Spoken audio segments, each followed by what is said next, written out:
Welcome to the Nerd Party. Hello everybody, I'm Charlene Schmidt. I'm Patrick Schmidt. And we are here for a brand new season of Babylon 5. We're bigger and better and fresher. And we're in a new setting. Yeah, thank you for your patience with us learning as we go. And now it's time to babble for 5. Points of departure. Whoa, lots of changes. Let's get back up to speed here. Garibaldi's still in the coma. Delen's still in the cocoon, although some gooey stuff was coming out toward the end. Sinclair is off to Minbar by orders of the Minbari.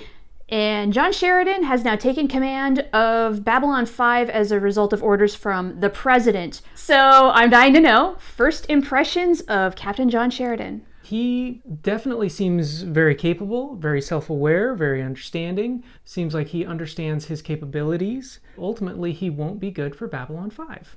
Now, what makes you say that? Well, he talked about it in this episode about how his history is really, really challenging for managing a station like this. We saw that in action in this episode. It already caused a few problems with the Minbari, or at least a small faction of Minbari. Yeah.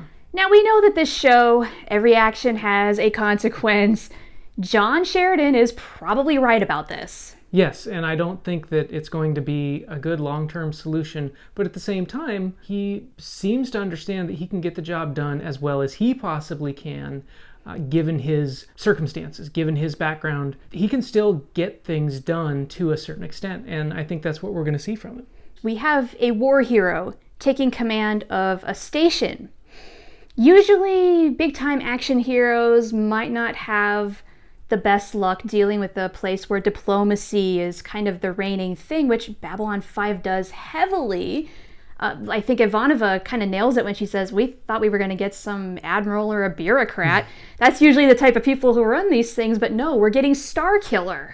But it is an interesting choice to put a war hero and somebody who's known for alienating himself with the race that you're trying to establish peace with.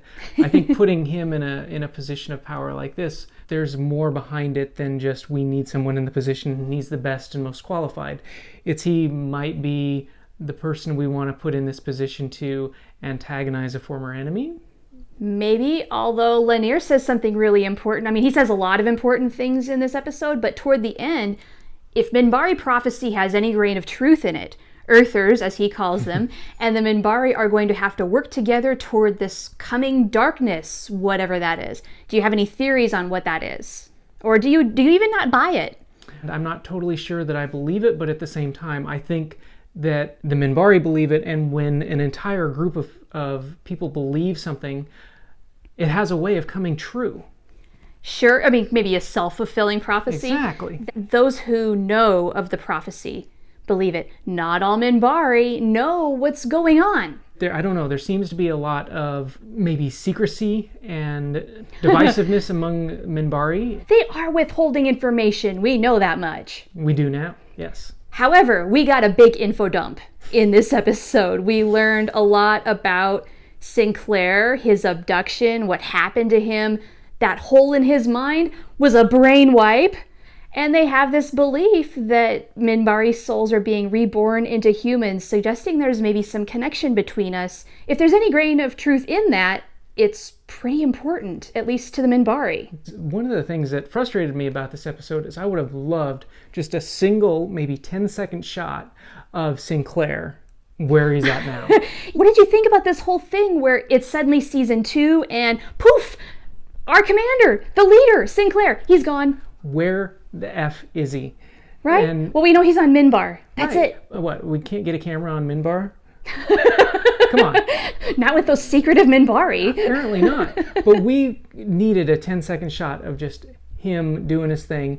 Otherwise, it makes you feel like he was cut from the series.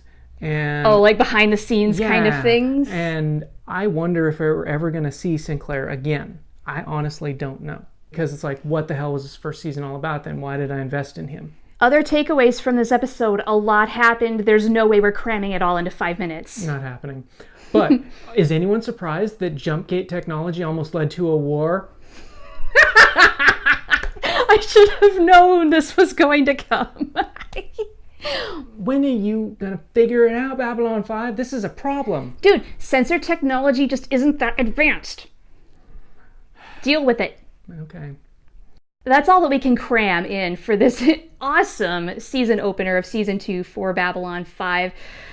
Please like and subscribe and comment. What do you think about our new setup? We're trying to give you good analysis and good visuals at the same time. Let us know how we're doing. And please don't spoil anything that happens after this because changes are coming, as somebody once foretold.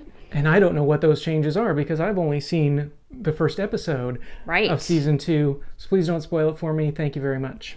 All right. And please don't spoil it for the other people who are watching this for the first time. It's not just about me. All right, everybody. Have a good day. Thank you.